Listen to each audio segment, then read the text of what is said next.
welcome everybody, and thanks for being here for the next, 50 minutes or so. You are listening to Everyday Astrology with C.A. Brooks on Transcendental Tuesdays here on 12radio.com. And we are simulcasting on my YouTube channel, which has the same name as the show, Everyday Astrology with C.A. Brooks, where hopefully we are changing the way we think about and listen to the world. This is March 10th, 2026, and I have a guest today, the amazing Abdelbaki. Many of you know him. He's a Vedic astrologer and tarot master, and I love to get his take on what's happening for the month ahead or the year ahead or anything else that just kind of comes to him in the moment. I really like that. Now, many of you, like I said, you do know him because he's an advisor on One to Listen. He teaches classes on 12 Academy. And of course, he's on 12 Radio and on YouTube with his show, Mo's Paisley Penny Arcade. You can listen to that on Wednesday afternoons here on YouTube. So Mo will be looking at the week ahead with me and really beyond. And hopefully we're going to talk a little bit about Jupiter today and maybe a lot about Jupiter. We'll just see. But meanwhile, I always like to shout out to Mark's Power Peak. That is an online newsletter that is available every Saturday night. You can subscribe for free by going to 12house.com or to 12listen.com. Just find the link and subscribe to Mark's Power Peak. And the reason I like to call that out is because I write a column. It's called The Week Ahead. And it's going to tell you everything that's going on, or I should say, everything that seemed important to me at the time that I wrote it, about the astrology for the week ahead, about the energy. So even though we do this show every week and we do hit the highlights, if you say, hey, where's that moon today? Or what's going on? Or when did she say Mercury was going to go retrograde or direct or whatever, you can always check out that Power Peak. Look for the dailies, and then you're going to see all the details that you want to see. And also there's a number of other articles in there that, like things about tarot and I Ching and feng shui. Mo writes an article, so I hope that you'll always catch that too. So just want to make you aware of that if you're not, and just kind of keep punching away at that, because I think it's a good resource for anybody who just kind of wants, even midweek, you just kind of want to bolster yourself up. Let's put it that way. All right. So quickly, before Mo joins me today, I do want to set up our conversation by looking at the cosmic dance for this week, which is March 10th. Now, the highlight of the week for me is Jupiter. This is the planet associated with the search for truth.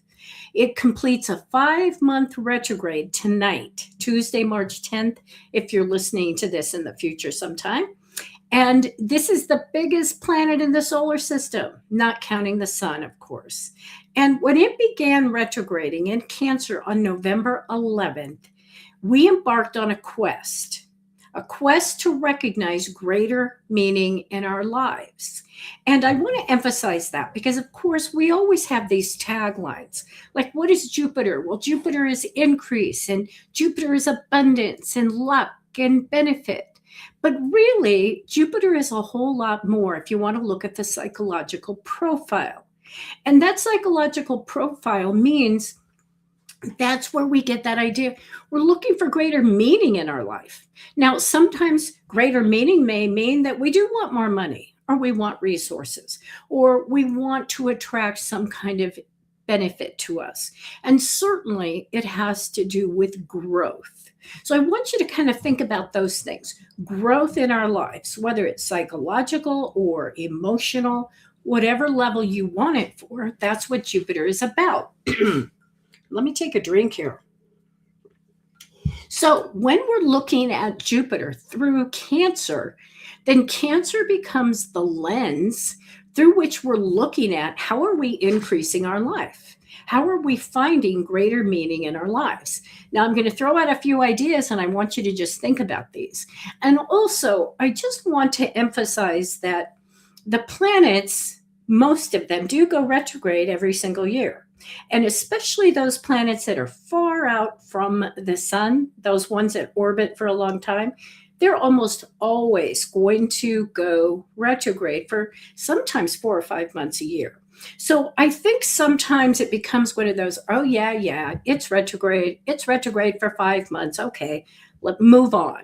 We just kind of let it dull into our consciousness. But I think, especially this time, when I saw that, Jupiter was going direct tonight, I thought, you know what? It's a shame to just kind of pass by it without really looking at some of the lessons, without looking at some of the things that we could extract from it and say, you know what? That's something I really want to apply to my life. Because after all, if we're looking for meaning, then how are we going to get that meaning if we don't stop long enough to pay attention to it? And truly, I was standing in the kitchen actually, and I was looking at these really juicy kumquats. And I just, all of a sudden, I just said, you know what? That's Jupiter. That's the abundance of Jupiter. And how do we squeeze out every little single drop of juice from this particular retrograde? So I thought, you know what? I just want to emphasize that this week. So here again, when we're looking at Cancer, then the kinds of lessons or the kinds of interactions, the kinds of attachments that Jupiter is helping us focus on have to do with family and home and ancestors, extended family, and those we experience as our soul group, or what I like to call tribe. They're not necessarily blood relatives, but they're the people that we just resonate with. Now, this is also about the search for things about our assumptions and our beliefs, because Jupiter's a natural philosopher and storyteller.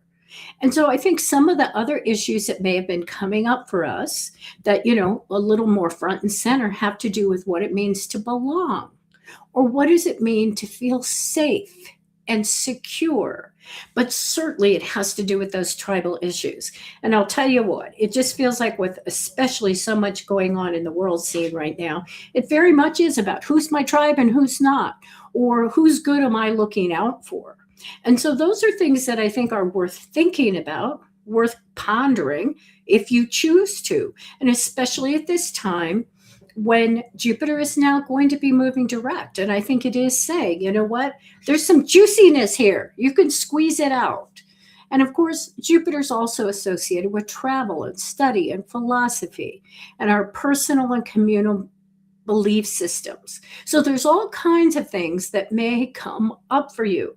But I'm thinking, if we wanted to look back and say, okay, over the last 5 months, what's been going on in our lives? And what kind of inspirations have we had? Well, perhaps those involved very directly our home. Something we wanted about our home, like maybe we wanted to do some renovation, or maybe we wanted to move, maybe we wanted to change homes, something that we wanted at home. Maybe we wanted a different feeling at home. Maybe we wanted to change a relationship with family. Maybe we changed our relationship. Maybe we were providing support or being caregivers, or maybe somebody was helping us. They were supporting us. And we also might have looked at some of those relationships and said, you know what? I want a little distance here, whether it's physical or emotional. Maybe somebody in our life, it could have been a friend, it could have been almost anybody, but we just said, you know what? I need a different perspective, and maybe I need a little distance.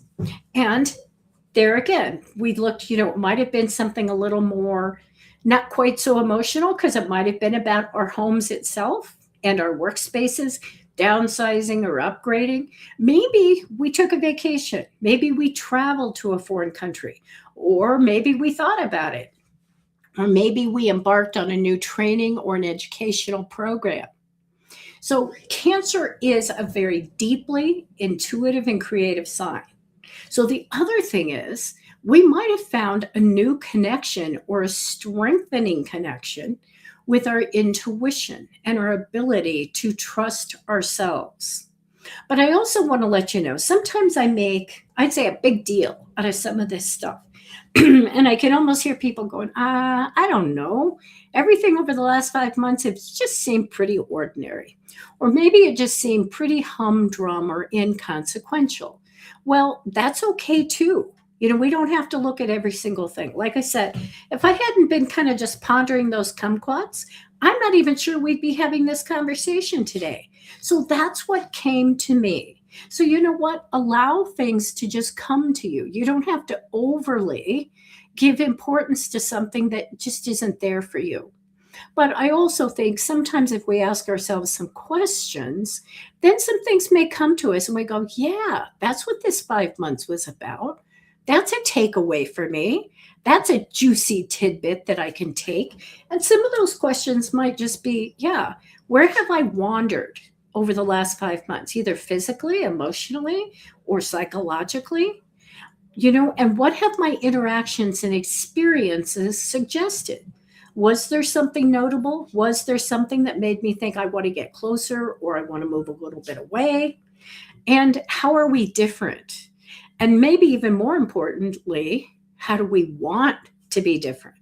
Has something come to you and you just said, yeah, I want that to really be different in my life? So here are kind of my closing words about this particular retrograde. The power of a planetary retrograde to me is not this, oh my God, that planet's retrograde and now everything's going to fall apart or blah, blah, blah. Because remember, these planets are retrograde a lot. But the power of a planetary retrograde is the ability to take in a different view, to turn our world upside down, sideways, or simply to take a second look at something that we thought we already knew or something we already understood. But the reward, so the power is being able to see it, but the reward is what we do with the insight. What do we do with this new information or this new revelation about ourselves or about the world? What do we do with the knowledge? How do we literally squeeze that juice and then drink it or do whatever we're going to do with it? So know that, yeah, some of our insights may be sweet. Maybe some are bittersweet, but the truth is they're all valuable. So just allow Jupiter to help you surrender to the experience of being part of something bigger than yourself. And understand that Jupiter can help us glimpse how we are connected in a greater way and to the greater good. So for the next few weeks, I'm just saying, and it's in the shadow for the next few weeks. That's what we call the end of a retrograde. That's the point where we really can be kind of taking these things in and thinking about them and applying them to our lives. So in the next few weeks, doesn't have to be today or tomorrow, but just, kind of give a nod to Jupiter and just ask for inner wisdom and a bigger picture about the part that you play and what you want your particular story to be, how it might affect your particular, life and the story that you want to create. So one other thing I'm going to say, and this is another reason Jupiter was really on my mind. I think this is very important in terms of the end of the retrograde, because on June 29th, Jupiter wraps up a year-long transit in Cancer. Now that's in the Western astrology system, not in the Vedic, which is the one that Mo practices. But on June 29th, Jupiter is actually going to leave Cancer and it's going to jump into Leo for a year, a fire sign. So it's going to join that whole migration of planets like Saturn and Neptune that recently moved into Aries. It's also going to move into a fire sign. So this is a really good time to kind of connect with Jupiter and just say, hey, what can I take away with me from Jupiter having been in Cancer for a year? All right. So now let's get Mo on the show and see if he has any thoughts about Jupiter and Zeus. I think Zeus is the god that resonates with Jupiter, but anything Mo wants to talk about. So welcome, Mo. Are you with me here today?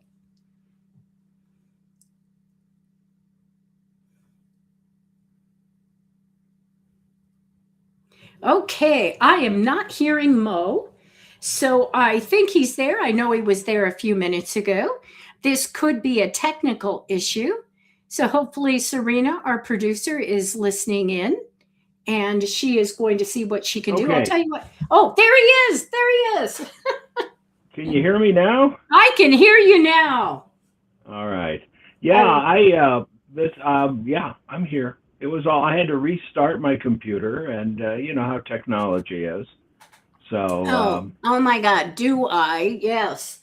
Or rather, maybe I should say, no, I don't. Obviously, if I had I don't mastered either. technology, I I didn't. wouldn't. Unfortunately, I didn't get to hear any of what you said. I was sitting here, kind of in the deep space vacuum, and just couldn't hear a word of what you said. So let's start on a blank page. Okay, I think that sounds really good. I was talking about Jupiter, and I know you and I have actually had some really interesting conversations about Jupiter. But you know Right. what? I would just trust your intuition. I mean, I want to talk about Jupiter because for several reasons. It ends a retrograde tonight in Cancer in the Western system, but it's Right. also moving into Leo on June 29th. So it Right. seems to me that, and here again, in the Western system, not the Vedic system, but Right. I think, for us psychologically, this is a good time to kind of do a wrap on Jupiter and Cancer and say, what have we learned? What has it done for us? What have we done for it? Or just how has it affected our lives? So we've got a clean slate as it moves into Leo. But I think anything that comes to you about what's interesting or useful to know about Jupiter. And if you want to specifically talk about Jupiter in Cancer and or Sure. Jupiter in Leo, that would be good too. Although we can talk about Jupiter in Leo next month or in a Right. few Oh, that months, sounds good. actually. Yeah. That sounds good because it's been in Cancer for what, 5 months, right? A And year. Actually, a for us, year. it's I been mean, there for a year, but it's been retrograde for 5 months. retrograde for 5 months. Yes. Right. Right. And so that struck me because the last 5 months have been pretty hectic if you Uh stop huh. and think about it. Yeah. There have been a lot of weird things going on, and especially when it comes to Jupiter being a symbol of, well, leadership. And we can look at leadership and we can look at that type of thing. And I don't know. I mean, when you stop and look at responsibility and the fact that Jupiter is a symbol of running things, and every now and then the people who run things like to kind of go laid back and just kind of have, just take some time off, right? Mm-hmm. Mm-hmm. That's a good way to put it. And so retrograde to me is always kind of an interesting thing, especially where it goes. The moon is an incredible, and the moon rules Cancer. So Right. the moon is a fascinating planet. We call it a planet. It's a luminary, but it really, 27. It has 27 mansions in the Vedic system. But what that all that says is that it's in a different house every night, in a different place every night, essentially. And it takes about, I mean, it just really moves. It moves quickly. And Mm-hmm. so, what if you had to imagine what sort of sign Cancer is, if it was a house, a pretty big house, it would be very eclectic, I would think, because the moon Ah, constantly travels. It's like, right. you know, she really does move through the signs very quickly. About 3 nights, 2 or 3 nights in a sign, and so I would imagine that it's really quite kind of like the British Empire, filled Mm-hmm. with Oh, something yeah. from everywhere. And so, but as she's traveling through, um, Jupiter is in her house, and when Jupiter's going direct, she can be pretty, sure that Jupiter is doing the right thing. Yeah, it, Mm-hmm. taking care of things. But when Jupiter is retrograde, she has no idea what he's up to. So he's just laying around. He's, probably eating things he shouldn't be eating. He's bossing people around. He's, laying around doing nothing. God only knows what he's up to. And making a mess, ordering. I mean, just really a bad deal. It just could be really a really terrible situation. And so I would imagine it's stressful. A lot of stress for the moon. And once a month, the moon comes in to Cancer and has to survey everything, take a look around, and has to pass Jupiter and say, "Come on, man, don't do this to my house." It's really kind of a. So I really think that there's some stress involved with the whole situation of Jupiter in Cancer retrograde. So tonight, Okay. I mean, and look at the world right now. It's just not very cool. It's not cool. There's some. It's stressful, yes. It's yeah. I think that's putting it mildly. There's definitely some stress going on. Well, So and one other thing, since you didn't hear it, what now, in some ways this has been true since the beginning of time, but I think so much of Cancer as tribal energy. yeah, And when you look at Jupiter retrograde, even over the last few months, I mean, we sometimes will go through these periods of, oh yeah, we're all one. I want to teach the world to sing. But there's other times when we're just like, no, me and mine. What is good for me? What's good for my people? What's good for my country? What's good for my team? What's good yeah, for my family? And so I think any planet in Cancer, but maybe particularly Jupiter, makes us very tribal, or it yeah. resonates with our need to be tribal. And Right. and when you look at that, I mean, it is sort of interesting because we are, I think, at that, I don't know what you'd say, turning point. I don't know if turning point is even fair, but it may not be quite that.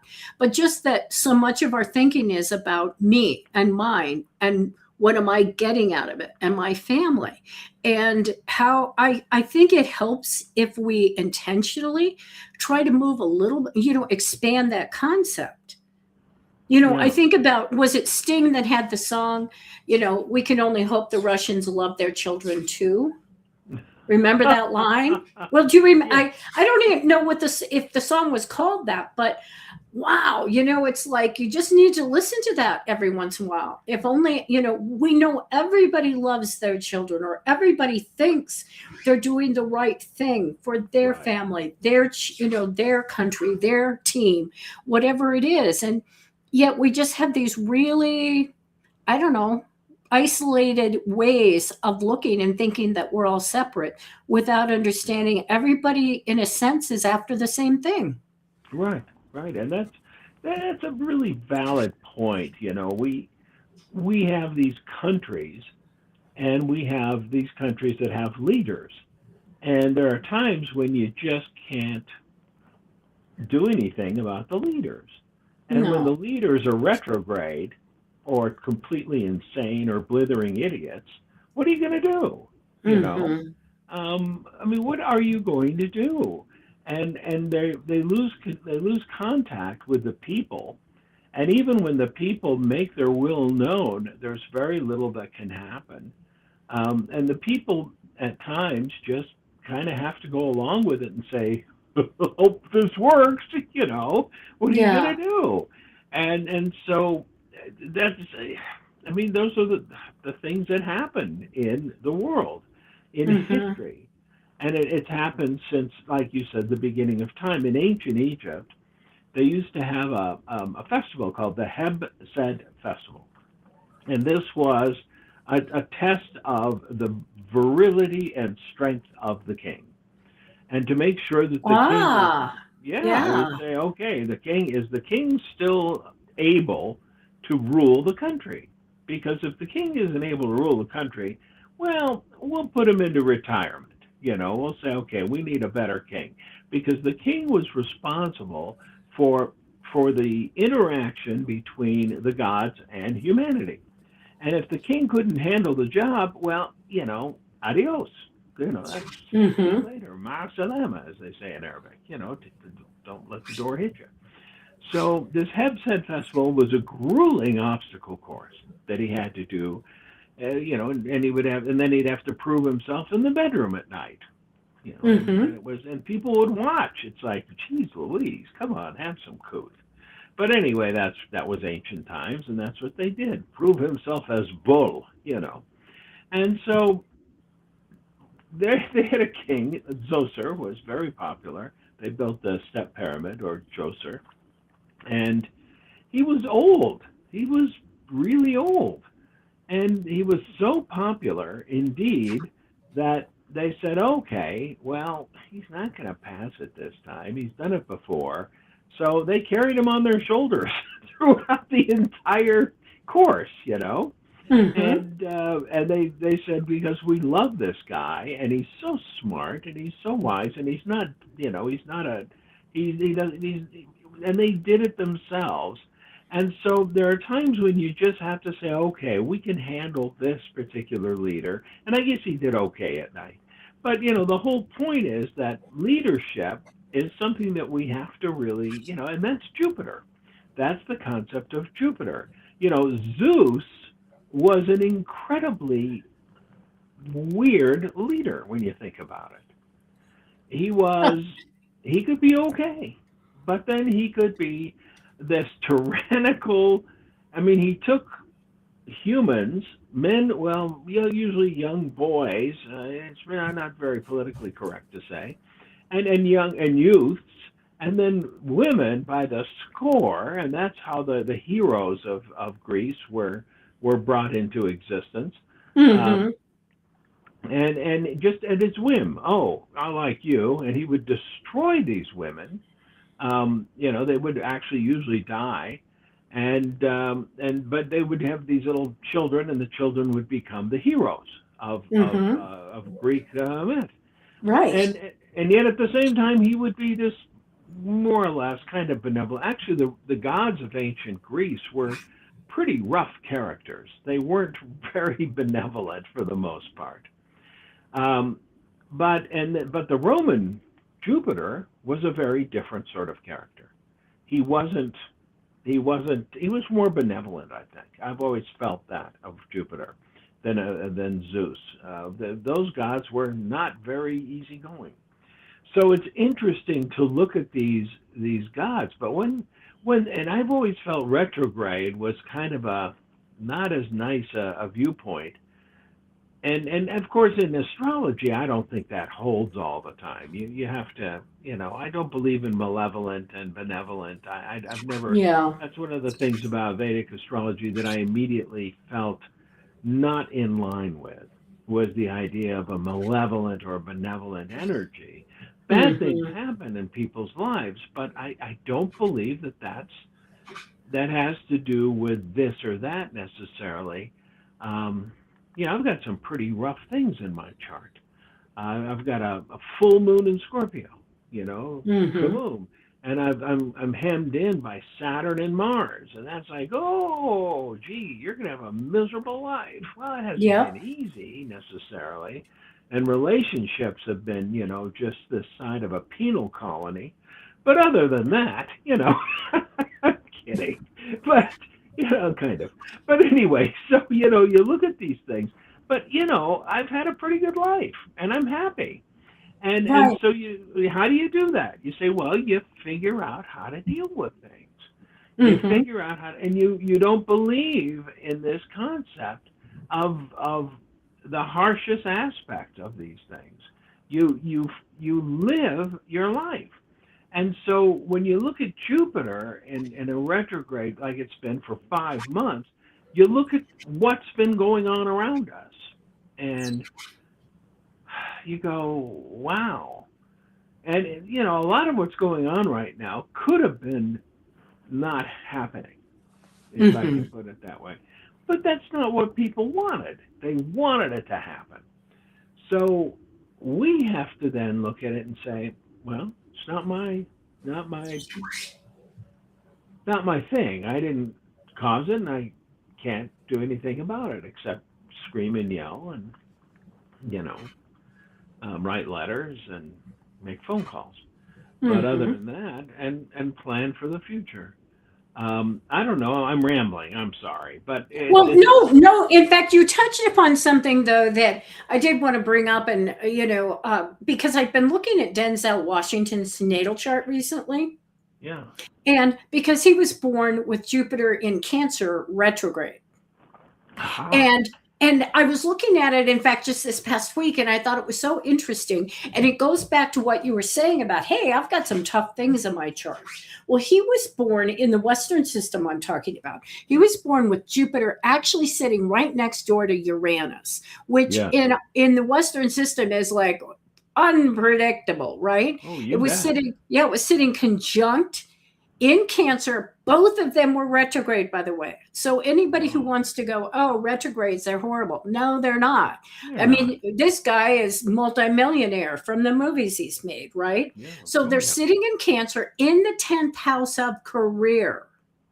But here's the interesting thing besides them being retrograde, they're also square, which means in a very challenging situation or aspect with Neptune.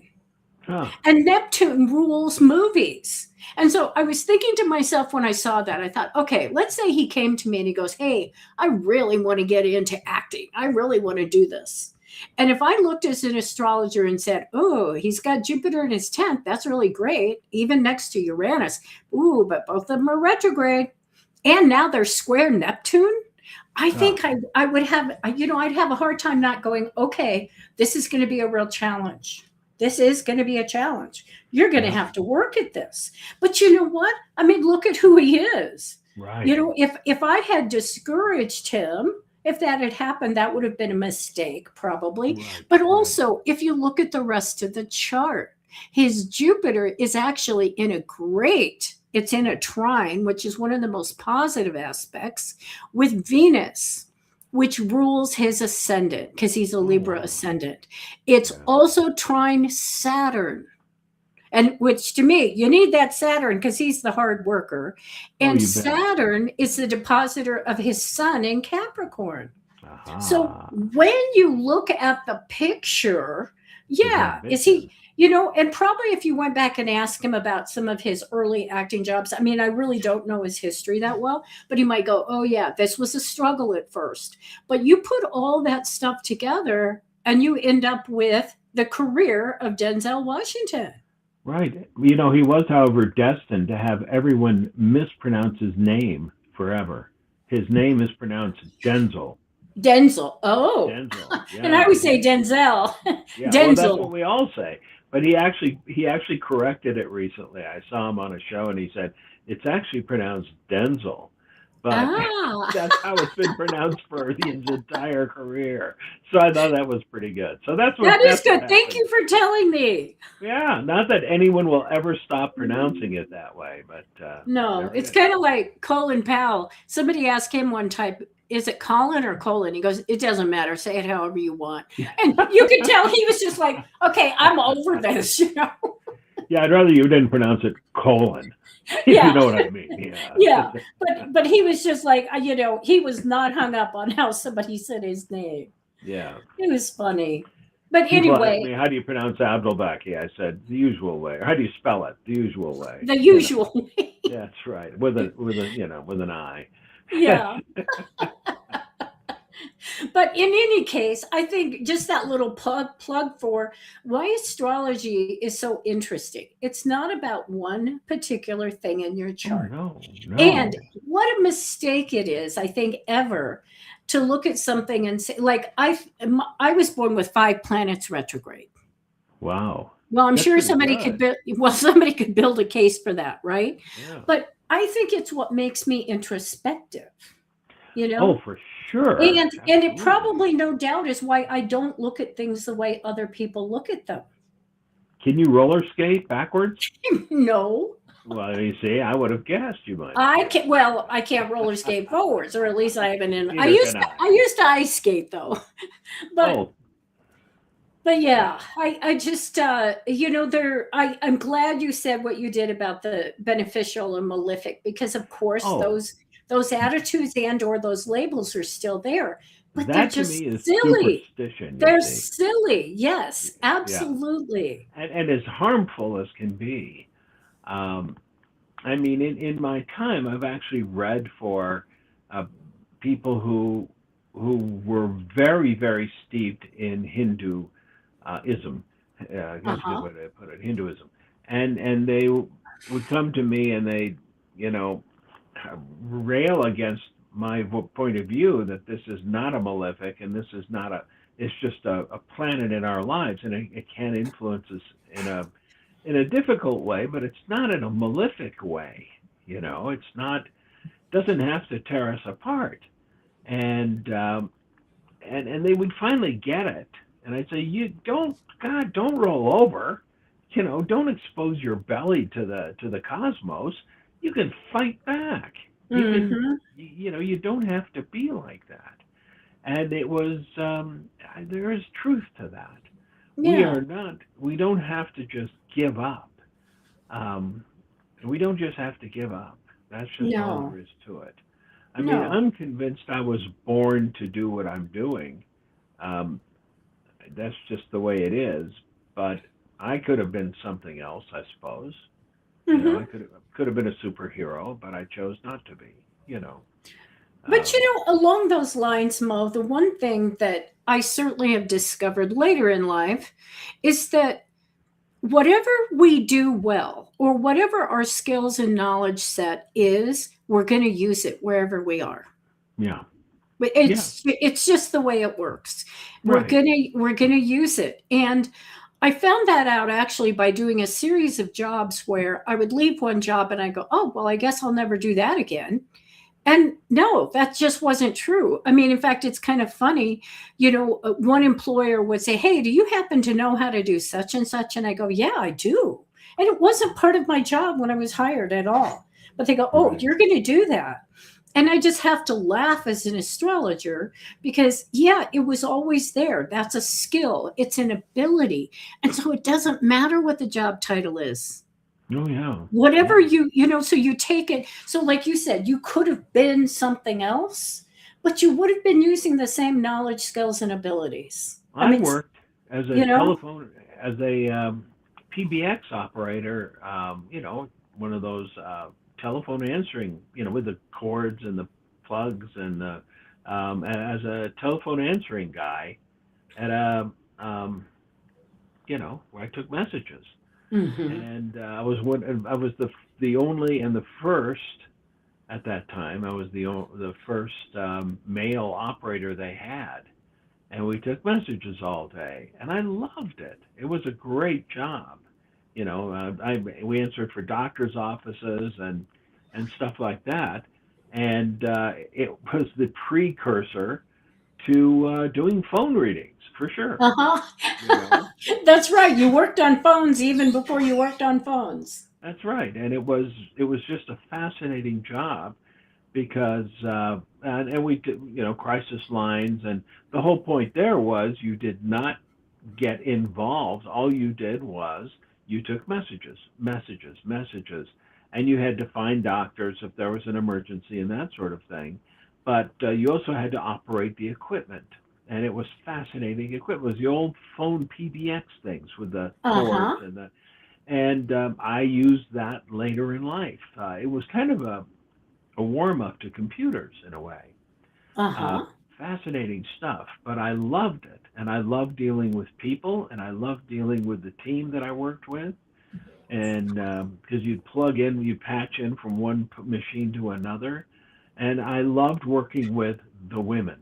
There was a lot of women, and I learned a lot because they were very nice to me, and they didn't treat me like I was an alien.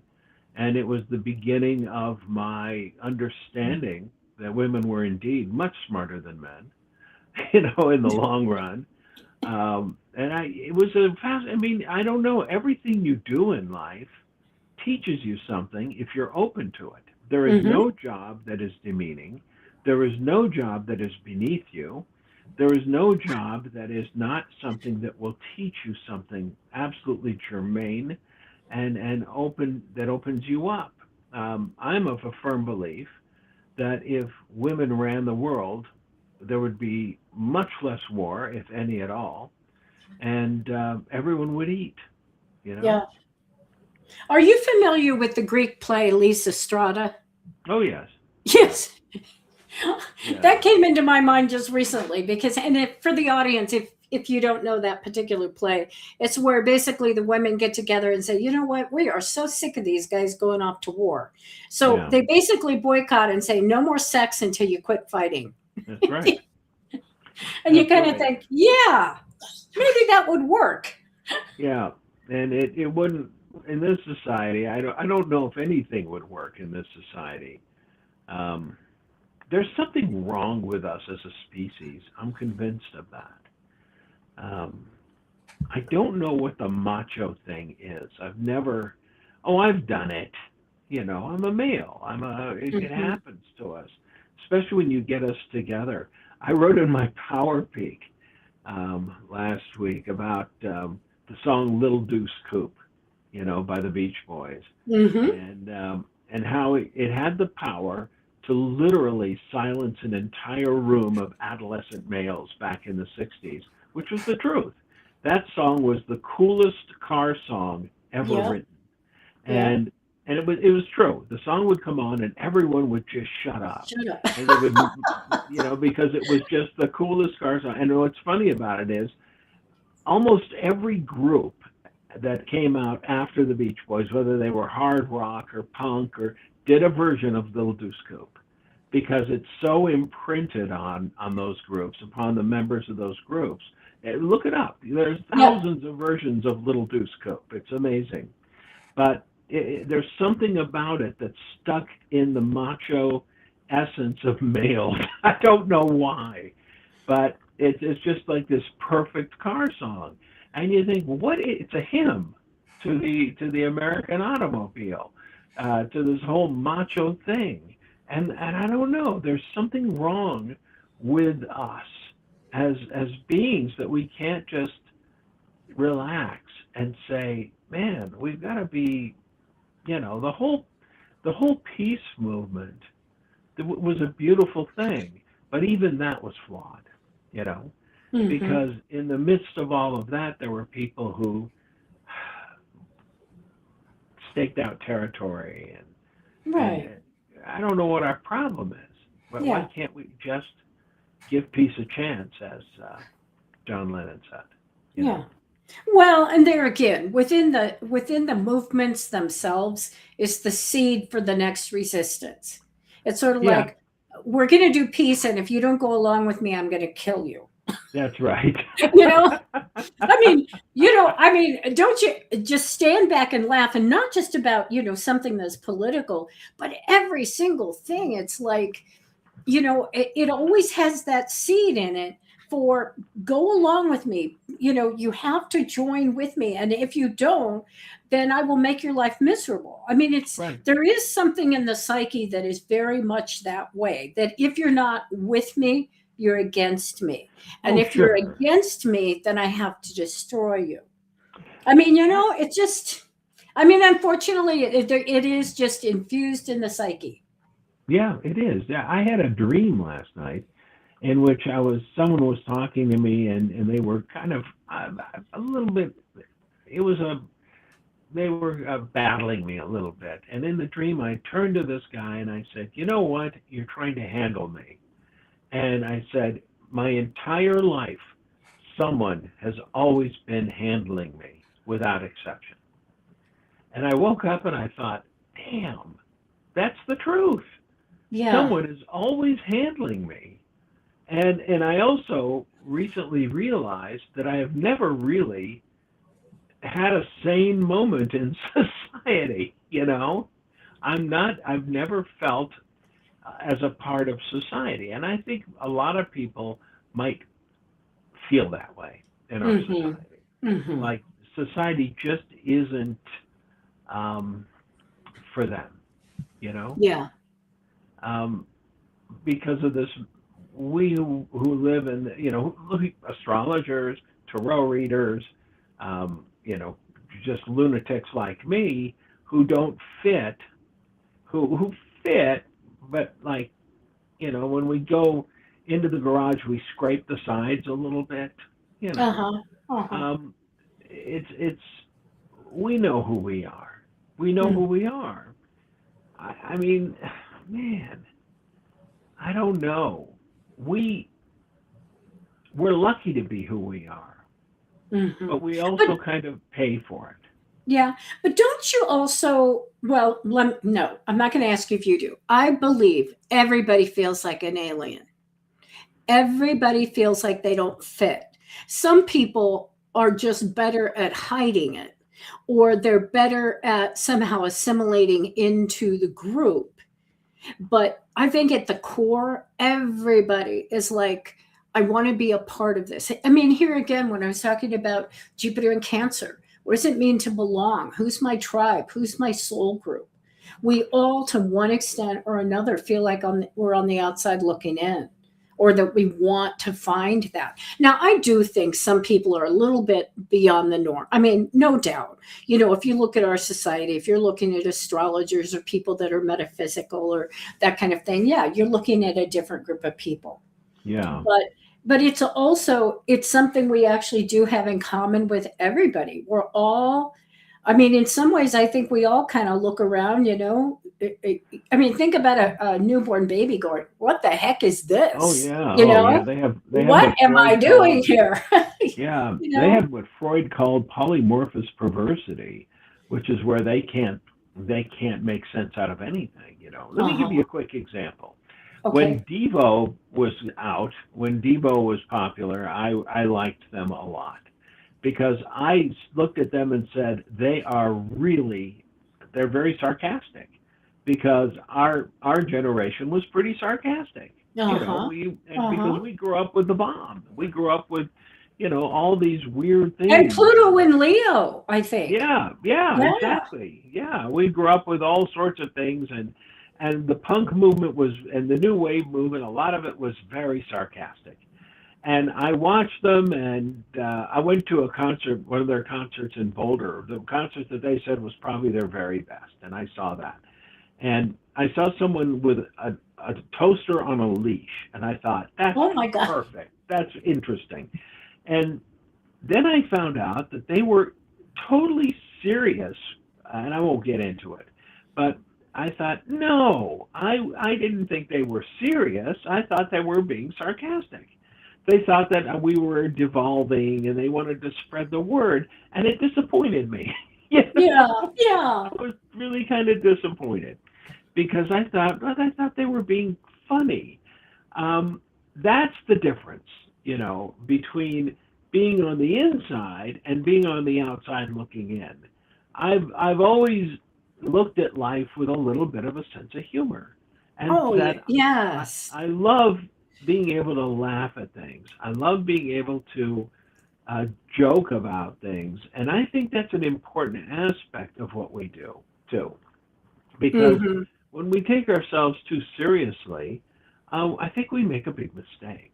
I Yep. actually Yep. drew a I do too. cartoon of myself twice, looking at myself, laughing at myself. And I said, I think it's important to laugh at yourself every now and then. It's one of my favorite things I've done because it always reminds me, don't take yourself seriously. Um, I don't know. This is a time when we get to Jupiter and Leo, it's going to be a very different feeling. Hmm. We'll see what happens then. We'll see what happens then. Yes. Yes. Yeah. Well, we've got a few minutes to close the show, and I want to do a couple of things. One is shout out to everybody in the chat room on YouTube. Thank you for being there today. I've been listening or looking at your comments rather, and I do want to respond to one. Somebody said, Marlise said, Jupiter's also about holistic healing, right? And that's right. He was a healer. He was, the mythology of not necessarily Jupiter, but Sagittarius, and maybe Jupiter too. Yeah. But Yeah. Sagittarius certainly, the wanderer who wanted to experiment and look at everything. So absolutely, that is about healing, and that is something that I had not mentioned. So Marlise, thank you for mentioning that. And Kat, thanks for being there, and everybody else. It looks like Leslie and Quelly, and I'm leaving people out, I know, because I can't go through the whole list, but thank you for joining us in the chat room over on YouTube.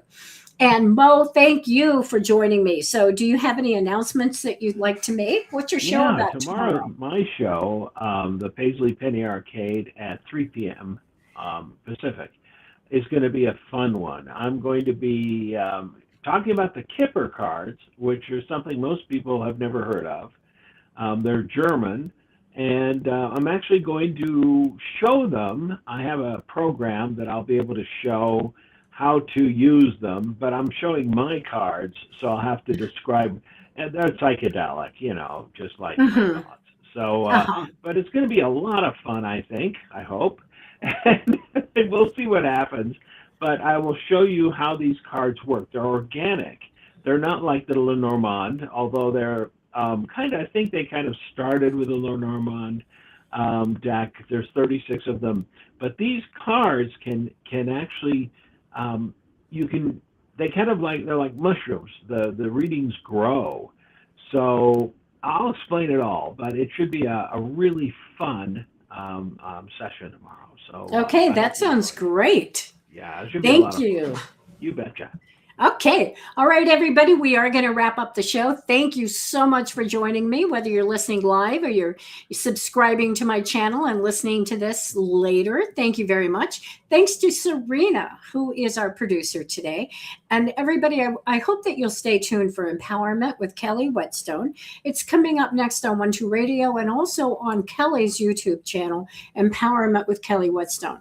I'm going to be joining Kelly today because it's we get together once a month, just like Mo and I do, and we call it our meeting of the minds. So I hope that you will join us for that coming up next, just in a couple of minutes. And quote of the week, let's do Denzel Washington.